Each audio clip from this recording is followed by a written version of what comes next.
I enjoyed Tiger King. Its 7 40-minute episodes of drug-fueled, adrenaline-pumping insanity was the perfect entertainment I needed to quell my quarantine boredom.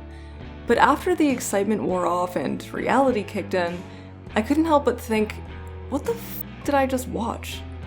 Marketed as a true crime docuseries, Tiger King was created by Eric Goode and Rebecca Chaiklin with the intention of exploring the pervasive purchasing of exotic animals in the US. However, once they started meeting with the different owners and breeders of these majestic beasts to understand the pathology of keeping such an animal, they fell into a goldmine of polygamous hillbillies and personality cults that would forever change the direction of their research. And this is where our problem lies. If Tiger King is purporting to be a piece of true crime documentary media, well, then we have to hold it to that standard. The show's deviation from its original motive is both a good and a bad thing.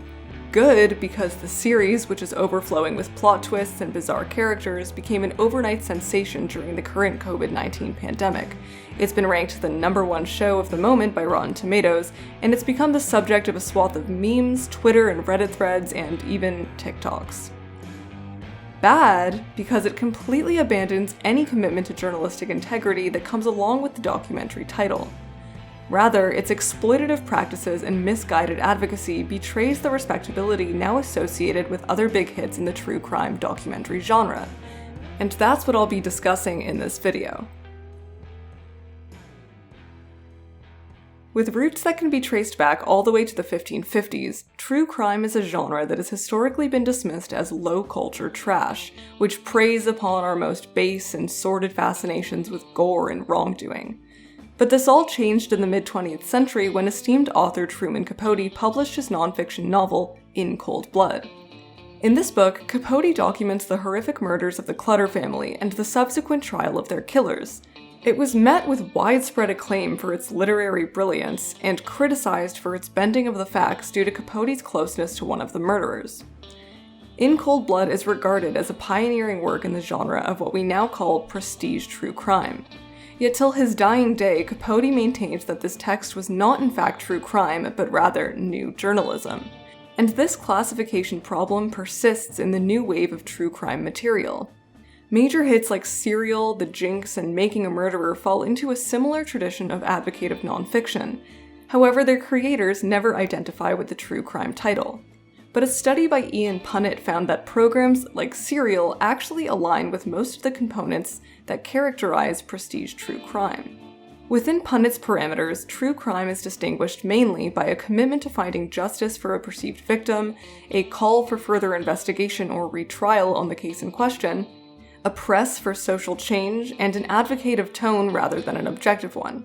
It's also characterized as a blend of investigative journalism and sensational storytelling. And while these juggernauts are inherently journalistic in their intentions, they commit many of the same follies that the true crime genre has been historically criticized for. In the effort to, quote, find the truth, these shows often end up re-traumatizing the victims' families and turning the audience into armchair investigators, which leads to extensive harassment sent to people involved in the case.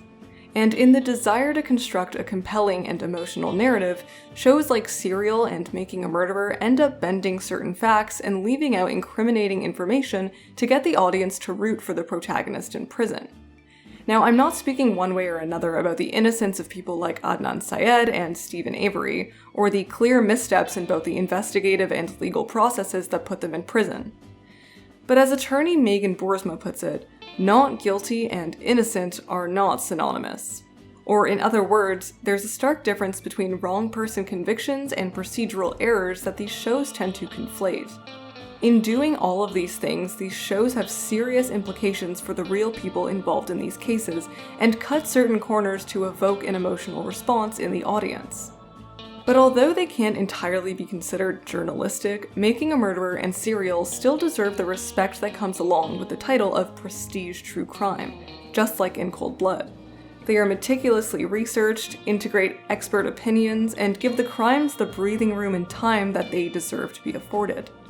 They treat the majority of their subjects with integrity and maintain an important overarching message about our social systems throughout. However, I can't say the same for Tiger King. In an interview with Wired, Jane Kirtley, a professor of media ethics and law at Hubbard School of Journalism and Mass Communication, states, "Honey Boo Boo and Duck Dynasty and things like that don't purport to be journalism." And she argues that if Tiger King's showrunners hadn't considered their work to be journalism, then they haven't violated any ethical codes. But if it's set up as an independent piece of investigative work, quote, that means telling the truth. So in this video, I want to argue that since Tiger King regards itself as a documentary, then it is a deeply unethical one. And if it's packaged as a heavy-hitter true crime drama, it doesn't have the same journalistic characteristics as other shows of this caliber. Now, my intention in this video is not to be completely disparaging of the series. As I said, I enjoyed it as a form of entertainment. But I want to demonstrate how it represents all the elements that plague the genre by looking at it through the lens of Punnett's 7 components of true crime. For the sake of time, I'll only be focusing on these 4: justice, crusader, geographic, and vocative. 1. Justice, where it's ensured that getting justice for the victim is at the core of the narrative. Tiger King's choice of a person to rally behind is questionable. The story that the show leaves us with is that Joe Exotic has been framed in a murder-for-hire scheme, which is one part of the charges he was found guilty for. But the problem here is this: it accounts for only 2 of the 19 charges against him, which include 8 counts of falsifying wildlife records and 9 counts of violating the Endangered Species Act. Unlike something like Serial, which questions Syed's guilt based on the clear lack of physical evidence linking him to Lee's murder, Tiger King itself displays incriminating evidence regarding Joe's abuse. And what's worse is that they barely even touch on the extent of his negligence and brutality.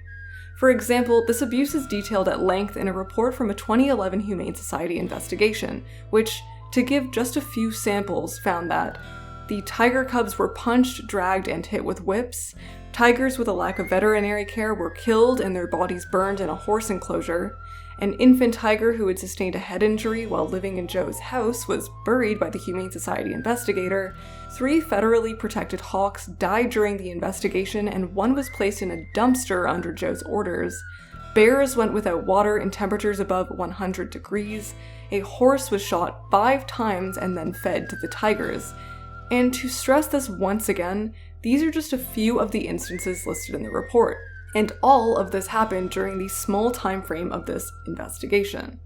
So the show builds a theory that Joe was wrongfully imprisoned, a speculation with only circumstantial evidence, and one that is given only 2 episodes of screen time, even though this is the crime that this true crime series is purportedly based on. And to top it off, it blatantly ignores and even underplays the severity and palpability of the evidence against him. Its misguided advocacy was so effective that it engendered an online movement called #FreeJoeExotic. But Joe Exotic is not an underdog. Rather, up until the last episode, it's clear that he's actually incredibly conniving and abusive. So is Joe truly someone who deserves to be rallied behind when even the show itself can barely contain his illegal and reckless actions? 2. Crusader, where there's a clear call to action intended to result in social change. The series is bookended with the sobering fact that there are more tigers living in captivity in the US than there are in the wild. And then beyond this, the issue is largely dropped.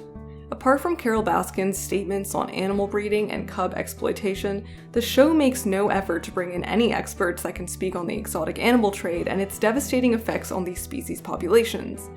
It ultimately feels like the tigers are reduced to background fodder for the bizarro actions of Joe and his menagerie of off-the-wall characters. When we get to the end of the series and we're completely absorbed in the whodunit of Joe's incarceration, are we truly thinking about the tigers? The ones who were taken care of by a group of vulnerable people with no wildlife training. Tigers who have been fed expired Walmart meat, neglected due to Joe's mismanagement of the zoo's finances, and bred to pay off Carol's lawsuit. When he's on the run, he even goes so far as to sell his adult tigers to stay afloat. But this all takes a back seat to the minutiae of human drama. So is Tiger King a passionate call to action for the mistreatment of endangered animals? Not really. 3. Geographic, which is a narrative that intentionally discusses locality, which is particularly useful in setting the scene of events. So I'm going to discuss locality, but I'll also be using this as a springboard to talk about the exploitative practices that occurred in the show. Tiger King is primarily set in Oklahoma, where Joe's GW Zoo is located. Now, location plays an important role in a lot of true crime because it can color our understanding of the culture that surrounds the characters. For example, Making a Murderer is set in Manitowoc County, Wisconsin, a rural and low-income neighborhood in which both Stephen and his nephew Brendan, who was also convicted, were raised. Stephen and Brendan's poverty plays a major role in the allegations of prejudice surrounding their case. Poverty plays a similar role in Tiger King in that Oklahoma is an overwhelmingly impoverished state, and this is made clear from the people in Joe's orbit. Many of his staff members are people who were recently released from prison and have nowhere else to go. To make their situations worse, Joe pays them only $150 a week. Oklahoma also has a severe meth problem. This is briefly mentioned in the show as Joe and his husbands engage in recreational drug use and cite meth as their drug of choice. But the show makes no effort to explore these issues beyond the occasional mention of it, and even goes so far as to exploit the vulnerable participants for spectacle. I don't want to be too specific in my reference here for the sake of the people involved, but there were a couple moments in the series where the person being interviewed appeared to be under the influence. Either they were slurring their words, or their eyes were unfocused, or they were surrounded by alcohol bottles. And while it's technically legal for the showrunners to interview someone who is incapacitated if they aren't consuming the substance on camera, the moral decision to include this interview lies on their shoulders. It is deeply unethical to broadcast an interview in which the participant cannot provide ongoing consent to the words that they're using. I can't confirm whether these people were in fact incapacitated, but if it does happen to be the case, this is a problem. Rather than protecting these people or respecting their integrity, the showrunners put their most vulnerable moments on display for millions of people. And for what? And then there's the handling of Travis's story. Travis was a California native who married Joe at the age of 19 despite the revelation that he allegedly identifies as straight. He's an extremely vulnerable person who, similar to Joe's other young husband John Finley, is an addict. Halfway through the show, we're told that the relationship between Joe and Travis is actually quite abusive. He isn't allowed to leave the compound or get a job, and he relies on Joe for access to drugs. We're then, without any warning, shown security footage in which Travis walks into the office of Joe's campaign manager, Josh Dial, and accidentally shoots himself in the head off camera. Not only is the inclusion of this footage disrespectful to Travis, Dial, and Travis's family, some of whom had never seen this footage until watching the show, it's also irrelevant to the plot. Sure, you could say this was the moment that Joe descended into outright madness, but showing us the footage itself serves no true purpose. It isn't used to educate on the safe handling of guns, on suicide, or mental health and addiction. It exists only to shock the viewer.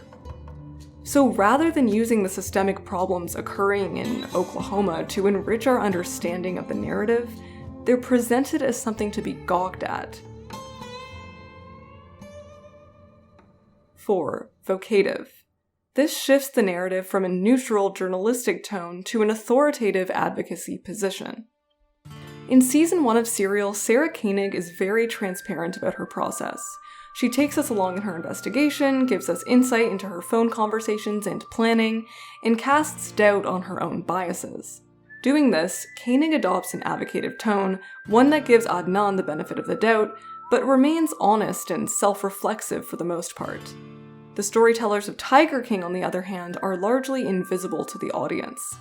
Like Koenig, they do take on an authoritative position, but they hide behind their editing to get this across.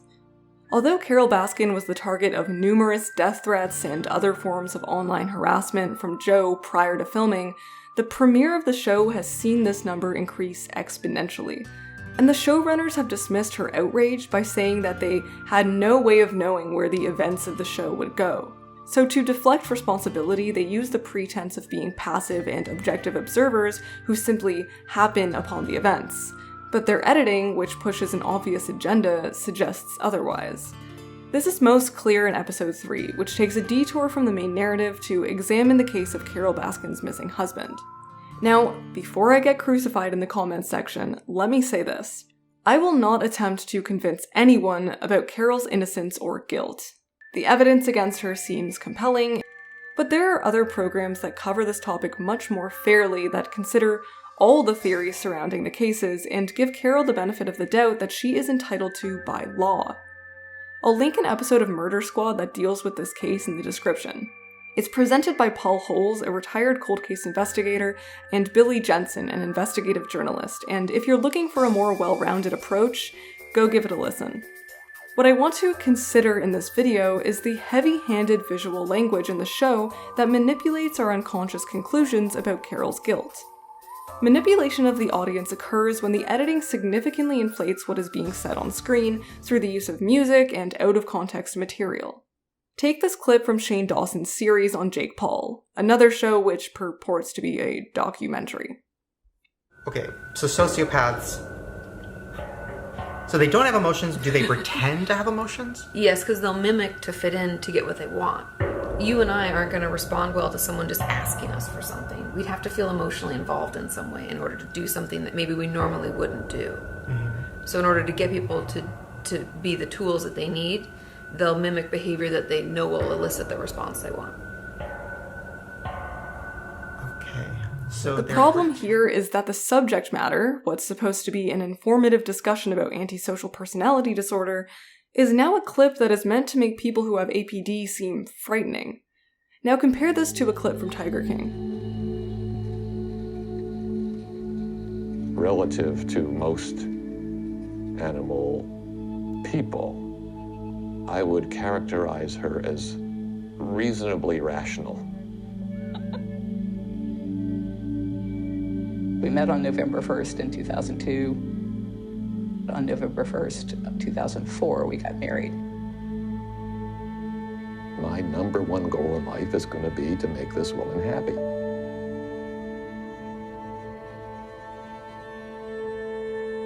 Here, you have Carol's husband saying that she is, quote, reasonably rational, which is immediately followed by an image of the two of them wearing costumes, with her husband pretending to hit her with a bat.